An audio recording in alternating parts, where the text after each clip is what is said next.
YSR Congress party demand చేస్తుంది.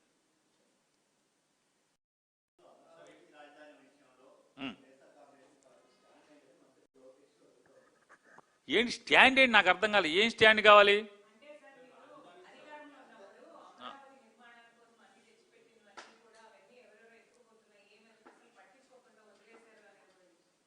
ఏమండి 2014, 2015, 2016లో YSR Congress party వాళ్ళ మీద అప్పటి కంప్లైంట్లు ఇవాళ తీసుకుని కేసులు కడుతున్నారు కదా. అప్పుడు ఎత్తుకుపోయిన వాళ్ళందరూ కేసులు కట్టి రికవరీ చేయండి. ఎందుకంటే 5 ఏళ్ల క్రితం 6 ఏళ్ల క్రితం జరిగినటువంటి సంఘటనల మీద నేర పరిశోధన చేసేటువంటి నైపుణ్యమైనటువంటి వ్యక్తులను సిట్టుల్లో మీరు పెట్టుకుని చేస్తున్నారు కదా. చేయండి, ఎత్తి లోపలేయమంటున్నాను నేను. మేమేమన్నా అంటే అమరావతి ఇది గుదిబండ అవుతుంది, అప్పుల కుప్ప అవుతుంది, ఈ రాష్ట్రం మోయలేనంత భారం అవుతుందని చెప్పని మేము ఆ రోజు ఆలోచన చేసామని చెప్పాం. ఇవాళ మీరు ఇన్ని వేల కోట్లు కట్టి ఇక్కడ ఖర్చు పెట్టేశాక మేమన్నా మూర్ఖులం ఏంటండి? మీకులాగా తప్పుడు ఆలోచనలు ఉన్నాళ్ళమా? ఆ రోజు 3% మాత్రమే అమరావతికి ఖర్చు పెట్టాల్సిన బడ్జెట్లో 3% మాత్రమే మీరు ఖర్చు పెట్టారు. కాబట్టి ఉన్న అసెంబ్లీని, కట్టిన తాత్కాలిక అసెంబ్లీని పర్మనెంట్ అసెంబ్లీగా మేము మార్చుకుని ఇక్కడ అసెంబ్లీ జరగాలి, అక్కడ కర్నూలు జరగాలి, ఇక్కడ జరగాలి, ఖర్చు లేకుండా పని అవ్వాలి, సింపుల్గా 1000 కోట్లు 2000 కోట్లతోనే పని అయిపోవాలి, ప్రజలకు భారం అవ్వాలి, అవ్వకూడదు, రాష్ట్రం అభివృద్ధి పదాన్ని పరిగెత్తాలని చెప్పి ఆలోచన చేశాం. కోర్టులో మీకున్న పలుకుబడితో ఉపయోగించుకున్నారు. పాపపు సొమ్ముతో పెద్ద పెద్ద లాయర్లను పెట్టుకున్నారు. మా ప్రయత్నాన్ని కదలకుండా మీరు చేశారు, అయిపోయింది. ఇవాళ మీరు ఇప్పటికి ఒక 47,000 కోట్లు అప్పు చేశామని మీరే చెప్తున్నారు. రాష్ట్ర ప్రభుత్వం ప్రజల మీద భారం పెట్టి మరొక 6,000 కోట్లు ఇప్పటికి మీరు కేటాయింపులు చేశారు పన్నుల కింద. ఏంటి మేంకే ఎంత అప్పులు తెచ్చి జనాన్ని తాకట్టు పెట్టి ఇన్ని వేల కోట్లు అప్పులు తెచ్చాక మేము ఇంకెక్కడికి వెళ్తాం? ఎందుకు ఇంకో ఆలోచన ఎందుకు చేస్తాం? ప్రజల్ని నాశనం చేసేటువంటి, ప్రజల్ని దోచుకునేటువంటి ఆలోచన సరళి మీది. ప్రజల మీద భారం పడకూడదు, ప్రజల మీద అప్పులు తగ్గించాలని చెప్పిన ఆలోచన చేసేవాళ్ళం మేము. ఇక ఇంత మీరు అప్పులు పెట్టేశాక, ఇన్ని అప్పులు తెచ్చాక, ఇప్పుడు 74,000 కోట్ల రూపాయలు వర్కులు పీల్చేశాక 30% అంచనాలు పెంచేసి 5% ఎక్సెస్ ఇచ్చి అదే కాంట్రాక్టర్లకి మీరు ఇచ్చి వర్కులు చేయిస్తుంటే అన్ని పర్మనెంట్గా బిల్డింగ్లు కట్టేస్తాం, ఇన్ని అప్పులు చేసేసామన్నాక ఇంకెక్కడికి వెళ్తాం?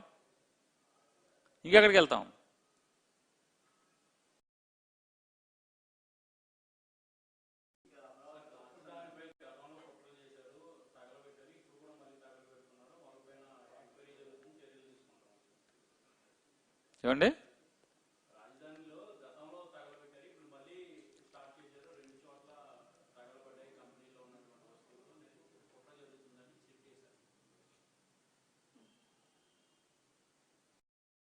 అర్థం కాదు.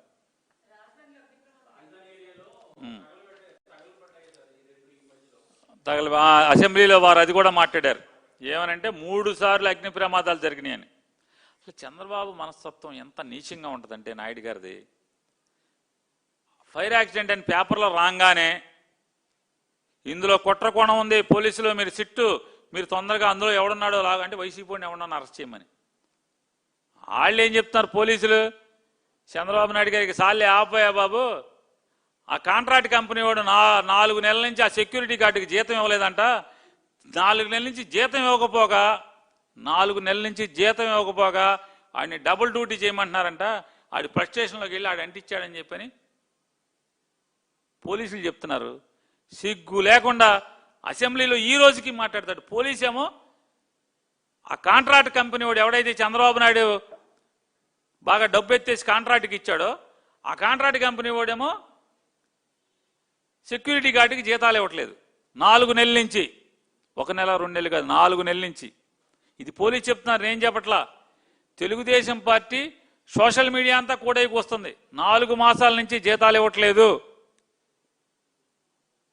ఆ కంపెనీ.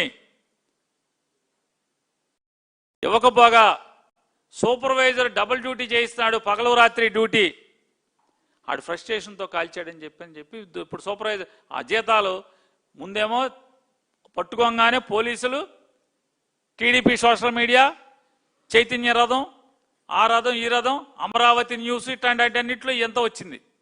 ఈనాడు ఆంధ్రజ్యోతికి వచ్చేప్పటికి మింగేశారు. అశ్వత్థామ హత కుంజరాలుగా 4 నెలల జీతం ఆపేశారు. సూపర్వైజర్ ఎక్కువ డ్యూటీ వేయటం వల్ల ఫ్రస్ట్రేషన్లు అంటించాడని చెప్పని ఆ 4 నెలల జీతం మింగేశారు. అశ్వత్థామ హత కుంజర. అంత నీచంగా ఆయన ఆలోచిస్తాడు. మన దురదృష్టం, 80 ఏళ్ల మనిషి అంత నీచంగా ఆలోచిస్తాం. పడవలు కొట్టుకొస్తే, వరదకి పడవలు కొట్టుకొస్తే పడవలు వైసీపీ కొట్టనంటాడు. నీచం కాదా అని అడుగుతున్నా. పోనీ పడవలు కొట్టురావడం మొదటిసారా? చంద్రబాబు నాయుడు టైంలో కూడా పడవ కొట్టుకొచ్చింది కదా. అరే గొల్లపూడిలోనో ఆ పైన ఇంకా ఇబ్రహీంపట్నం ఫెర్రీ దగ్గర తాడు తెగిపోతే వరదకు వచ్చి ఇక్కడికే వస్తాయి. ఇంకెక్కడికి వెళ్తాయి? కృష్ణా బ్యారేజ్ దగ్గర రాక ఇంకెక్కడికి వెళ్తాయండి? చంద్రబాబు ఇంటికి వెళ్ళాలేంటి?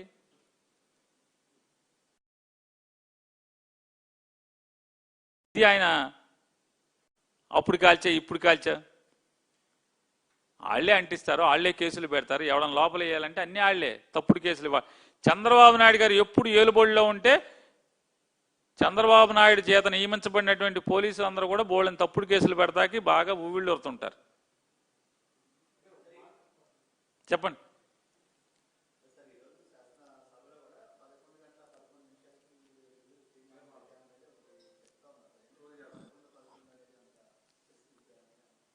చంద్రబాబు నాయుడు గారి జాతకం ప్రకారం ముహూర్తం బాగుంది, మేము అడగపోయారు. మరి మీరు అక్కడ అడగాలి కానీ నన్ను అడిగితే ఉపయోగం ఉంది. ఇప్పుడు నేను ఒకటే చెప్తున్నా అండి, 80-90 ఏళ్ళు ఉంటాయి స్పీకర్కి, అంతా ఊడిపోయినట్టుంది. ఆయనకు కానీ నారా లోకేష్ నాయుడు గారికి కానీ మేము 151 నుంచి 11కి వచ్చిందే మీకు కనపడుతుందా? అదే గుర్తుంటుందా? 108 నుంచి మా దగ్గర 23 కొనుక్కుని 108 మా దగ్గర 23 కొనుక్కున్నారు. ఎంత అయింది? 131. 131 నుంచి 23కి పడ్డారు, తెలీదా అది?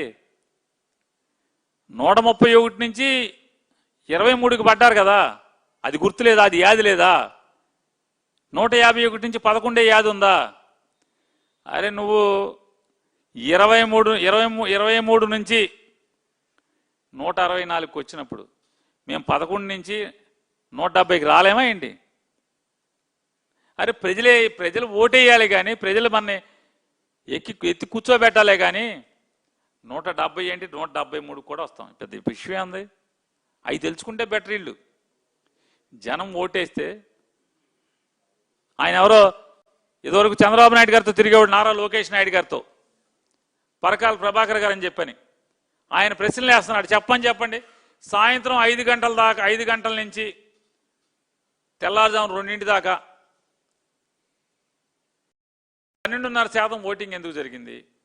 రాత్రి 12 కాడి నుంచి తెల్లారుజాము 2:30 దాకా 3,500 బూతుల్లో ఓటింగ్ జరిగింది.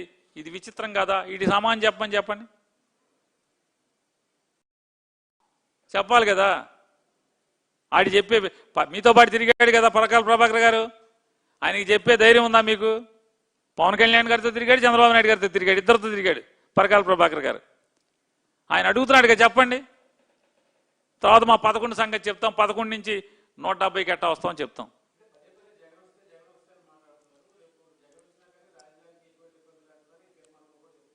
సార్ ఒక మాట అండి, నేను ఇప్పటికి చెప్తున్నా, ఇన్ని వేల కోట్ల రూపాయలు ప్రజల్ని తాకట్టు పెట్టి తెచ్చిన తర్వాత మాకు రెండో ఆలోచన ఉండే అవకాశం లేదు. ఇన్ని వేల కోట్ల రూపాయలు జనాన్ని తాకట్టు పెట్టి తీసుకొచ్చి జనాన్ని తాకట్టు పెట్టి తెచ్చిన తర్వాత చేయగలిగేది ఏముంటుంది? మేము జనాన్ని ముంచే నాయకులం కాదు, ముంచే మనుషులం కాదు. నేను అడుగుతున్నాను, మీరు రెట్టిస్తున్నారు కదా మాట మాటకి. ఎవరు? లోకేష్, పవన్ కళ్యాణ్, చంద్రబాబు, వీళ్ళందరూ కూడా. ఏమయ్యా నువ్వు మార్చగలిగినప్పుడు, కేంద్రంతో సవరణ చేయగలిగినప్పుడు, మా ప్రభుత్వం సవరణ చేయడానికి అవకాశం లేదేంటి? అసలు మామూలుగా అడుగుతున్నా, మేము చేసే ఆలోచన లేదులే, ఎందుకంటే మాకు ఇన్ని అప్పులు తెచ్చాక మేము ఇంకా మాకు ఆలోచన ఏముంటుంది? ఇప్పుడు 74,000 కోట్లు టెండర్లు పిలిచేసి ఇప్పటికి 47,000 కోట్లు 20 నెలల్లో అప్పులు తెచ్చేసేసి